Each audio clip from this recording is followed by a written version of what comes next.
What if the future of engineering wasn't just about machines, but about liberation? What if the blueprint of tomorrow were drawn from the dreams and struggles of black communities today? For centuries, black people have been written out of mainstream vision of the future. But Afrofuturism rewrites that narrative.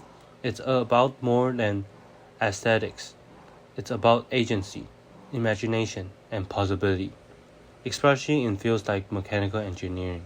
In this presentation, I will explore how Afrofuturism can reshape how we approach design and technology, with creative rooted in culture and equity. Afrofuturism is more than just science fiction. It's a framework, a way of imagining new relatives for black people using art, technology, and speculative design. Yatashi Worma calls it an intersection of imagination, technology, the future, and liberation. That means Afrofuturism isn't just a genre, it's a survival tool, one that envisions justice through creativity, not just policy, one that imagines spaceships and social change. Think of it like a design philosophy for the future, grounded in cultural memory and propelled by speculation. Mark Derry, who first coined the term in 1994, described Afrofuturism as a response to the lack of black voices in science fiction. But today, it's also used in real-world spaces, from music and fashion to urban design and engineering. In that sense, Afrofuturism is both critique and a blueprint. It asks who gets to build the future and how we might build it differently. Afrofuturism isn't just visual, it's sonic.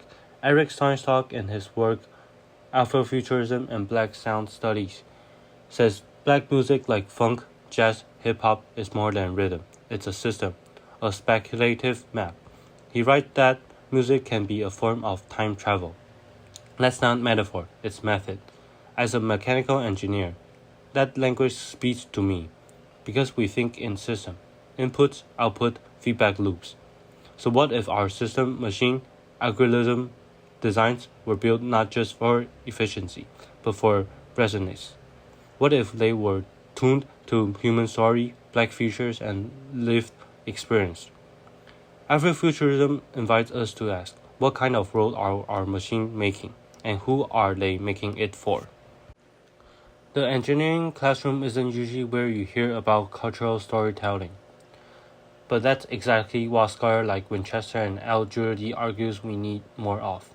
In their article Afrofuturism, Catalyzing a Pathway to More Inclusive Engineering Design, they explain how engaging with speculative black futures helps students question the assumptions baked in mainstream STEM education.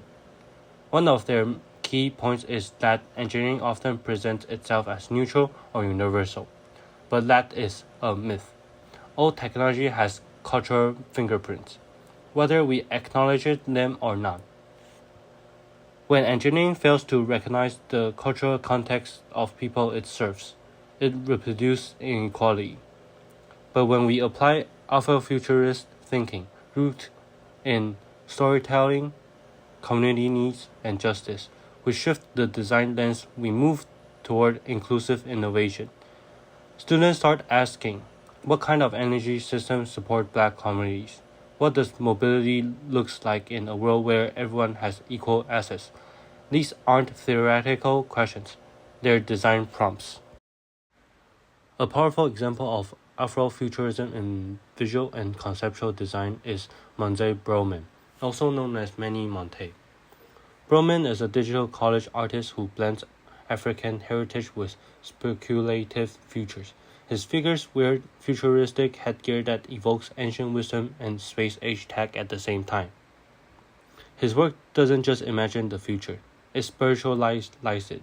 He creates altar of technology and transforms black body into secret machine.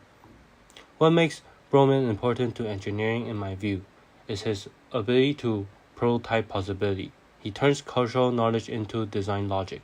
He challenged the dominant aesthetic of technology, called metallic, abstract, and offers sometimes rich, symbolic, and embodied.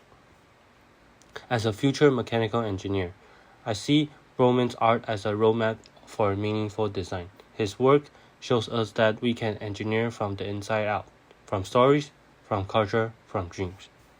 Afrofuturism isn't just creative, it's tragic.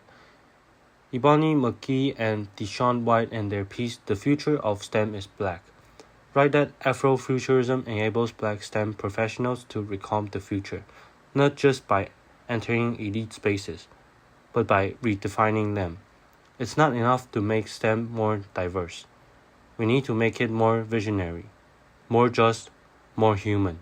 That's what Afrofuturism offers, a compass of ethical innovation. Afrofuturism tells us that the imagined is just as powerful as the engineered. That design isn't neutral, it's cultural, and that justice must be part of the blueprint. As I move forward in this field, I want to build more than machine. I want to build futures that inclusive, imaginative, and free.